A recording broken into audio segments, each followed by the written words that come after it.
अस्सलाम वालेकुम everyone, welcome to my channel ideas and GK with Danish. जैसा कि आपको पता है कि हमारा एक सिलसिला जो है इलेक्शंस एक्ट 2017 के हवाले से चल रहा है। कुछ लोग जिनका इलेक्शन ऑफिसर का पेपर है, उनकी ये स्पेसिफिक रिक्वायरमेंट थी कि इस पे वीडियोस बनाई जाए। तो इसी प्लेलिस्ट में, इसी वीडियो के डिस्क्रिप्शन में आपको उसकी पूरी कंप्लीट प्लेलिस्ट मिल जाएगी, जिसके तहत आप सेक्शन 1 to 8 जो है वो तमाम का तमाम आप उसका एक्सेस कर सकते हैं। और वहां से आप जो है वो पूरी की पूरी दोबारा से इन डिटेल इलोस्ट्रेशन के साथ समझ सकते हैं, और आपको ये भी पता चल जाएगा कि क्या क्या इस पर एमसीक्यूज बन सकते हैं। जहां तक इलेक्शंस एक्ट 2017 का ताल्लुक है, तो सेक्शन 9 ऑफ इलेक्शंस एक्ट 2017 जो है वो बेसिकली डील करता है। Section 9 of elections act 2017 deal करता है power of commission to declare a poll wide.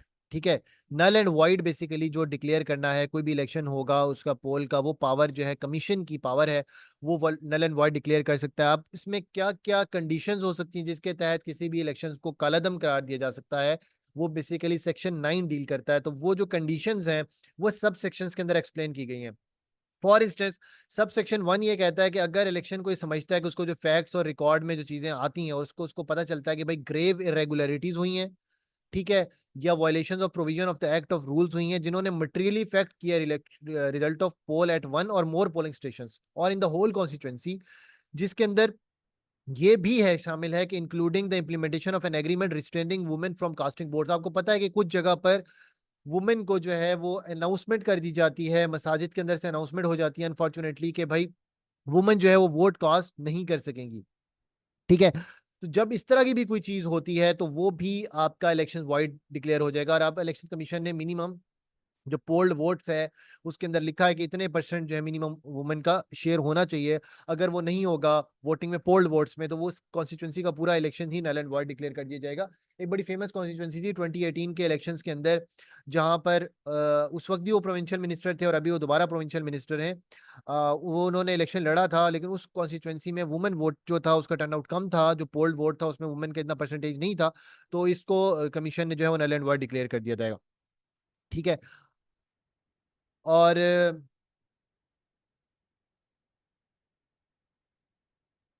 इसी तरह वुमेन का जो शेयर है उसमें उसने फर्दर एक्सप्लेनेशन दे दी है कि वुमेन का शेयर कितने से कम हो तो मसला होगा। ठीक है, तो वुमेन का शेयर वो कहता है कि अगर turn out of the voter is less than 10% of the total vote polls in constituency, commission में presume that the women voters have been restrained through an agreement. अगर 10% से कम होगा तो वुमेन कमीशन ये बात करेगा कि एग्रीमेंट के थ्रू ये बात की गई है कि वुमेन को जबरदस्ती रोका गया कि वो वोट ना दे सकें। तो इस कंडीशन में जो है वो इलेक्शन कल अदम करार दे दी जाएंगे और वहां पर दोबारा रीपोलिंग होगी, जिसको हम क्या कह सकते हैं, बाई इलेक्शंस का नाम दिया जाएगा। ठीक है, इसके बाद कंप्लेंट अंडर दिस एक्ट जो है कमीशन के अगेंस्ट जो भी पार्टीज होंगी वो कंप्लेन कहाँ कर सकती हैं? कंप्लेन सिर्फ और सिर्फ वो रेलिवेंट कोर्ट्स में कर सकती हैं, जो कंपिटेंट जुरिस्डिक्शन होगी, और सब सेक्शन 1 के तहत। ठीक है, उसके बाद ये है कि अगर रिटर्न कैंडिडेट्स, ठीक है, publication of return candidate commission नाम दे देता है, तो वो 60 दिन के अंदर अंदर अगर उसको तमाम जो ट्रिब्यूनल है उसके ऊपर ये लाजिम होगा कि वो अगर कोई कंप्लेन है तो उसको फौरी तौर पे सॉल्व करे, वरना 60 दिन के बाद इलेक्शन कमीशन ने उस सीट के तहत जो है वो रिटर्न कैंडिडेट का मतलब विनिंग कैंडिडेट जो है वो लिखना लाजमी है। ठीक है, सेक्शन 9 का सेक्शन जो सब सेक्शन 5 है वो बेसिकली बड़ी इंपॉर्टेंट बात करता है। अगर कोई भी पर्सन डिक्लेरेशन ऑफ कमीशन से अंडर दिस सेक्शन जो है वो डिसएग्री करता है, या अग्रीव पार्टी है, वो नहीं मानता कि यार ये इलेक्शन नल एंड वॉइड गलत हो गए हैं, या फॉर इंस्टेंस कोई ट्रिब्यूनल की अपील थी वो ठीक तरह से नहीं सुनी गई, तो वो क्या करेगा, अपील कर सकता है 30 डेज ऑफ डिक्लेरेशन के अंदर। कहाँ पर? सुप्रीम कोर्ट में। कहाँ पर अपील हो सकती है जी? सुप्रीम कोर्ट में कमीशन के डिसीजन के खिलाफ अपील हो सकती है। और कितने दिन के अंदर हो सकती है? 30 डेज के अंदर हो सकती है। ठीक है, तो section 9 basically power of the commission to declare the repoll void, null and void, वो बेसिकली जो डील करता है वो सेक्शन 9। आपने बेसिकली हेडिंग्स को देखना है और आपने इसके इलेक्शंस को प्रिंट करके रख लेना है, और इसकी जो स्पेसिफिकली वो है अपेंडिक्स है, जो इसकी प्रॉपर स्टार्ट में जो आपका एनेक्स्चर्स होता है, ठीक है, जिसके अंदर आपकी पूरी लिस्ट ऑफ द आइटम्स होते हैं, वो आपने लाजमी इसका देख लेना, उसको लाजमी प्रिंट करके रख लें और उसको देखते रहें, एक दफा रीड करते रहें, ताकि आपको क्योंकि ये जो एक्ट्स होते हैं उनको याद करने का तरीका कार ये है कि आप जितनी बार बार उनको पढ़ते हैं ना, आपको वो चीज़ याद हो जाती है।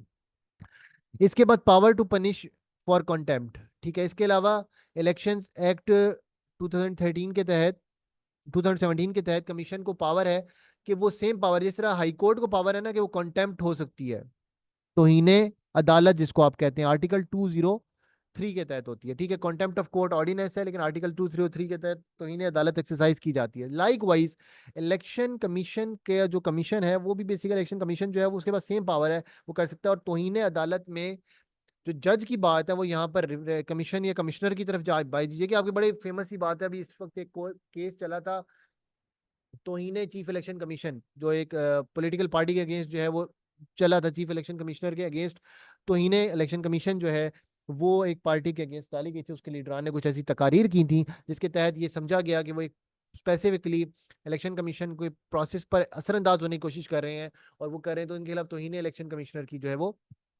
प्रोसीडिंग की गई थी।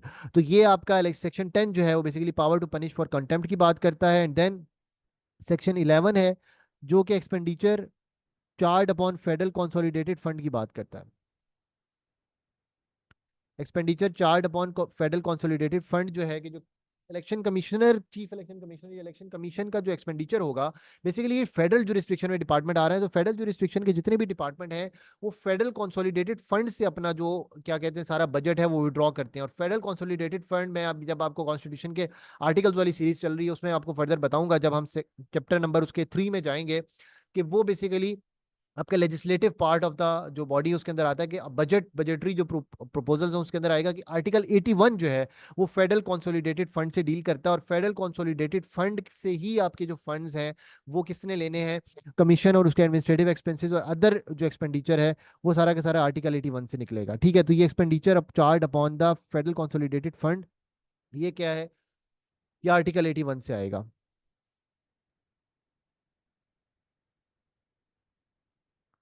देन सेक्शन 11 का सेक्शन 2 ये कहता है कि subject to the provisions relating to audit and applicable laws and rules, commissioner shall have full financial powers to sanction and incur expenditure। Basically power किसके पास होगी, कमिश्नर का जहां वर्ड आएगा, कमिश्नर मतलब है chief election commissioner. Chief election commissioner के पास पूरी power होगी कि वो बजट को सैंक्शन कर सके और एक्सपेंडिचर को with in the budgetary allocation जो है वो कर सकते हैं, इंक्लूडिंग क्रिएशन ऑफ पोस्ट।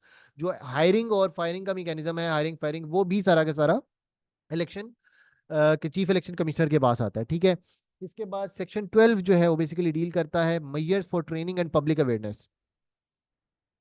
ठीक है, measures for training and public awareness जो है वो कौन सा सेक्शन डील करता है, वो सेक्शन 12 डील करता है। इसके आगे फर्दर 4 सब क्लॉजेज हैं। इसमें वो किस तरह से करेगा, government officials of the commission, government और कॉर्पोरेशन के जो लोग होंगे, semi autonomous bodies controlled by these governments and officer from the judiciary, उनकी ट्रेनिंग प्रोग्राम्स जो है वो कंडक्ट करना फ्रॉम टाइम टू टाइम। ठीक है, ये कमीशन की जिम्मेदारी है। उसके अलावा advice public authorities, educational and training institutions. ठीक है, इसके अलावा public authorities, educational and training institutions को रिगार्डिंग प्रोग्राम्स एंड मेजर्स के हवाले से उसने एडवाइस करना है कि ताकि dissemination of knowledge regarding electoral laws and best practices की जा सके। ये भी इलेक्शन कमीशन की जिम्मेदारी है। अब आप जब इलेक्शन कमीशन के ऊपर आपने तो तनकीद करनी है ना, आप सीएसएस में इलेक्टोरल लॉज पे भी ऐसे कर रहे हैं, तो आप सेक्शन वाइज उस पर क्रिटिसिज्म कर सकते हैं कि भाई पब्लिक के अंदर क्यों सिविक पार्टिसिपेशन नहीं है, पब्लिक को क्यों इलेक्शन का या इलेक्टोरल मैकेनिज्म्स का नहीं पता, कि इलेक्शन कमीशन की भी एक फ्लॉ है कि इलेक्शन कमीशन की ये जिम्मेदारी थी कि उसने पब्लिक अथॉरिटीज को, एजुकेशनल एंड ट्रेनिंग इंस्टीट्यूशंस को ये बताना था कि किस तरह से knowledge regarding electoral laws and best practices disseminate करना है। लेकिन इलेक्शन कमीशन इस अपनी जिम्मेदारी को अदा करने में नाकाम है। तो इस वजह से भी पब्लिक के अंदर जो एक इलेक्शंस को लेकर, इलेक्शंस के लॉज को लेकर जो एक उस तरह से कॉग्नाइजेंस नहीं है, उस तरह से उसकी अंडरस्टैंडिंग नहीं है। ठीक है, इसके अलावा पब्लिक अवेयरनेस प्रोग्राम और मीडिया कंपेन्स, ये भी जो है इलेक्शन कमीशन की जिम्मेदारी है कि उसने करना है ताकि मैक्सिमम वोटर इन्रोलमेंट हो, लोग ज्यादा से ज्यादा वोट रजिस्टर्ड कराएं और इलेक्शन में पार्टिसिपेट करें, specially by women, non Muslim, disabled person and transgender. ये स्पेसिफिकली लिखा गया कि वुमेन की पार्टिसिपेशन बढ़ानी है, नॉन मुस्लिम्स की बढ़ानी है, डिसेबल्ड पर्सन जो माजूर अफराद है, और ट्रांसजेंडर, क्योंकि इन लोगों को वोट नहीं दिया जाता। देने का मतलब कहा जाता है मोस्टली इस तरह से इनके ऊपर असरदार होता है। जैसे मैंने आपको बताया कि वुमेन के हवाले से यहाँ पे मसाजिद में स्पीकर से ऐलान हो जाता है और पूरी पूरी कॉन्स्टिट्यूंसी में कैंडिडेट्स आप इसमें एग्रीमेंट कर लेते हैं कि जी हमारे इस पूरे हल्के के अंदर या हमारे इस गाँव के अंदर कोई भी वोट नहीं दिया जाएगा। तो इसमें आप इंप्रूवमेंट भी दे सकते हैं, जहां आपने 10% नल एंड वॉइड का कहा वहां उसको बढ़ा के 25% पे ले जाएं, ताकि ज्यादा पार्टिसिपेशन हो, क्योंकि 10% तो फिर किसी फॉर इंस्टेंस बड़ा हल्का है तो शायद किसी एक यूसी के अंदर पोलिंग हो ही ना, और आपका जो है वो 10% वोट वुमेन का काउंट हो जाए। लेकिन अगर आप इसको परसेंटेज को बढ़ाएंगे तो आप ये मेक श्योर करेंगे कि each length and breadth of the constituency में वुमेन ने वोट किया है और उसका वोट काउंट हुआ है। ठीक है। इसके अलावा dissemination of information regarding procedure of the casting vote and importance of maintaining integrity of electoral process, ये तमाम जिम्मेदारियां हैं इलेक्शन कमीशन ऑफ पाकिस्तान की कि वो अदा करेगा सेक्शन नंबर 12 की सब क्लॉज 3 के तहत। ठीक है। इसके अलावा सेक्शन नंबर 12 की सब क्लॉज डी है, वो ये कहती है कि इलेक्शन कमीशन ने लॉज रेगुलेशंस और जो रूल्स हैं जो इन्फोर्स हैं जो कि रेलिवेंट है to the conduct of election and recommend to federal government amendments, वो क्या करेगा कि उनको के बारे में रिकमेंडेशन कर सकते हैं फेडरल गवर्नमेंट को, because it is the body, it is the statutory body कि जिसने, कॉन्स्टिट्यूशनल बॉडी है, स्टैट्यूटरी बॉडी नहीं, कॉन्स्टिट्यूशनल बॉडी है जिसकी जिम्मेदारी है कि उसने फ्री एंड ट्रांसपेरेंट इलेक्शन करवाने हैं। ठीक है। तो अगर किसी लॉज के अंदर कोई लूप होल्स हैं तो उनको भी इंप्रूव करने की जो सजेशन है लिखने की, वो भी कमीशन की जिम्मेदारी है कि वो फेडरल गवर्नमेंट को आगाह करेगा कि यार इन लॉज एंड रेगुलेशंस को आप थोड़ा सा चेंज करें ताकि ट्रांसपेरेंसी एंड फेयरनेस जो है वो इंप्रूव हो सके और करप्ट प्रैक्टिसेस एलिमिनेट हो सके। तो हमने आज सेक्शन 9 to 12 आपका ओवरऑल देखा है। सेक्शन 9 जो है बेसिकली डील करता है कि कमीशन की क्या पावर्स हैं कि वो किसी भी पोल को वॉइड डिक्लेयर कर सके। सेक्शन 11 ये डील करता है कि किस तरह से फेडरल कंसोलिडेटेड फंड के थ्रू कमीशन ने अपनी वो चीज़ों को यूज़ करना है। सेक्शन 12 जो measures for training and public awareness की बात करता है, और सेक्शन 10 जो है वो power to punish for contempt के हाई कोर्ट वाली पावर्स हैं किसके पास, इलेक्शन कमीशन के पास। तो उम्मीद है आप लोगों को आज का जो ये लेक्चर है, ये सीरीज है, because it is on the request start की थी मैंने, तो आपको ये पसंद आई होगी। अगर आपको पसंद आई है तो काइंडली वीडियो को लाइक कर दीजिएगा और चैनल को सब्सक्राइब कर दीजिएगा। और इसके अलावा कोई भी क्वेश्चन या क्यूरी हो तो मेंशन जो है, नंबर जो है वो आपका डिस्क्रिप्शन में मेंशन है, वो देख लें। और इसके अलावा जो पूरी प्ले लिस्ट है रिगार्डिंग, जिसमें आपको फर्स्ट 3 वीडियोस का लिंक, उस प्ले लिस्ट से आप एक्सेस कर सकते हो, दिस वीडियो का भी, वो भी आपको इसी वीडियो की डिस्क्रिप्शन में मिल जाएगा। और रिलेटिंग टू दैट जो मैंने इलेक्शंस के अंदर, क्योंकि elections provision in the constitution उस पर भी क्वेश्चंस आ जाते हैं, तो उसके तहत मैंने ऑलरेडी एक वीडियो की हुई है, तो वो भी आपको इस वीडियो की डिस्क्रिप्शन में मिल जाएगी। तो होपफुली आप इसको वॉच कीजिएगा, देखिएगा गौर से, और अगर आपको कुछ चीज़ समझना है तो काइंडली आप जो है वो पूछ लीजिएगा। ठीक है जी। Thank you. अल्लाह हाफिज़।